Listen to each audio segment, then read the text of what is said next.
I wonder what the world would have said if after South Africa had concluded its negotiation process which ended apartheid, if the people of South Africa who were now free had gone around South Africa shooting down our former oppressors. I wonder how the world would have reacted then.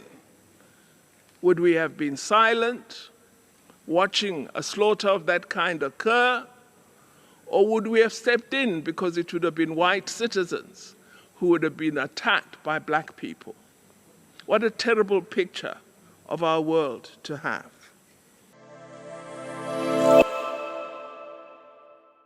We have noted with interest the language that we sometimes use as we debate on these matters in this House. And it has been intriguing to note the discourse when we speak of Russian aggression and then Israel war against Hamas.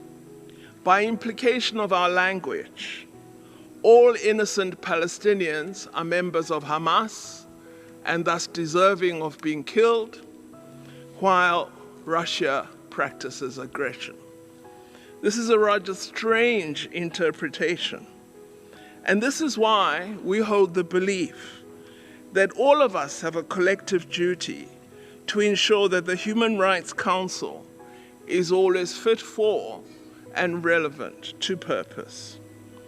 However, the current divisions on global breaches that are evident in the Council are impeding our nations from focusing on the victims of human rights in all regions of the world. We need to restrain ourselves from being party to the instrumentalization of the Council and address directly and firmly the current polarization, selectivity, and indeed double standards in relation to how we address together human rights matters. I've been rather alarmed as a novice listening in at the divisions that are apparent between us as the globe. In addition, we believe, as the High Commissioner stated this morning, that we need to overcome the binary view and logic that if you are not with us, you are against us. I come from a country and government that is experiencing the rather odd practice of having pieces of legislation against South Africa in one of the most significant democracies in the world because of the posture we've adopted with respect to the Israeli war against the Palestinian people.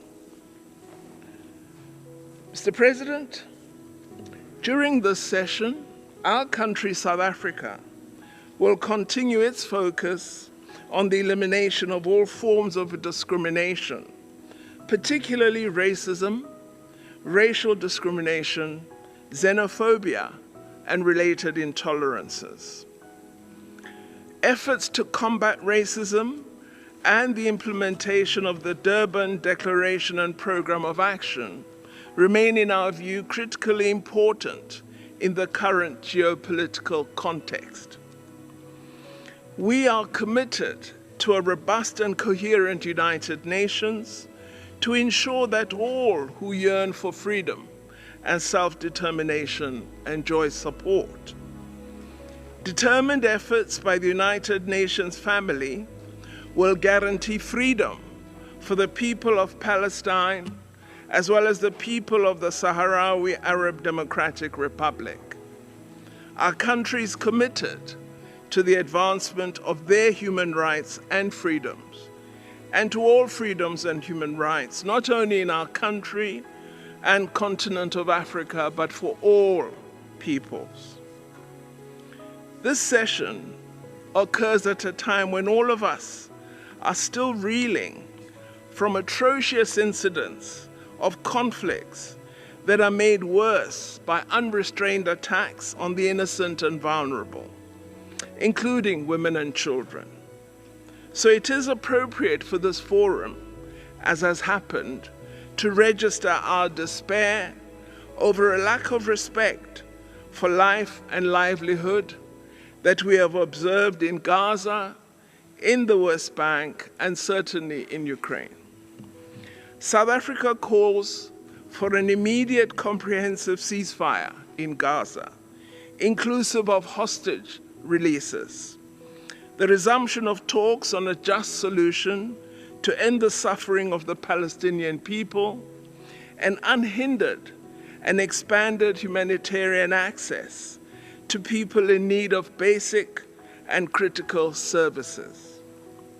I wonder what the world would have said if, after South Africa had concluded its negotiation process which ended apartheid, if the people of South Africa who were now free had gone around South Africa shooting down our former oppressors.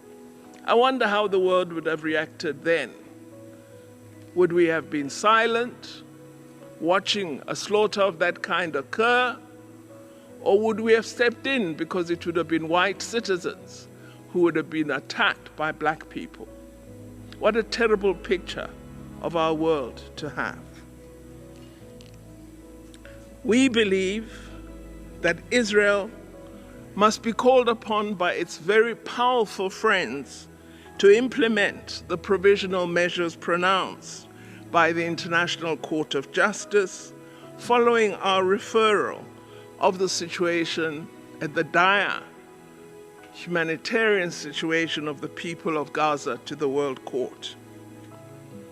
It is absolutely correct, and we must always call out Hamas for its crimes against the innocent. But we must also deplore our inaction in 7 decades of occupation. We note that very few of us have referred to occupation in our contributions to our deliberations today. It is unclear whether the occupation of some is acceptable to us, while the occupation of others is an infringement of the Charter. Surely, all occupation on whoever it is practiced is an infringement of the United Nations Charter.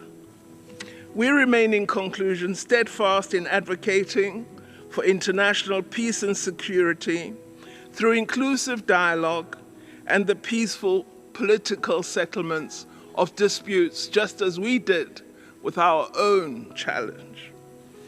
We believe this peaceful approach should become standard, both in our continent, Africa, and in all disputes all over the world. We urge this Council to act always to respond to all violations and abuses, and not to appear to respond depending on who and where the offense occurs.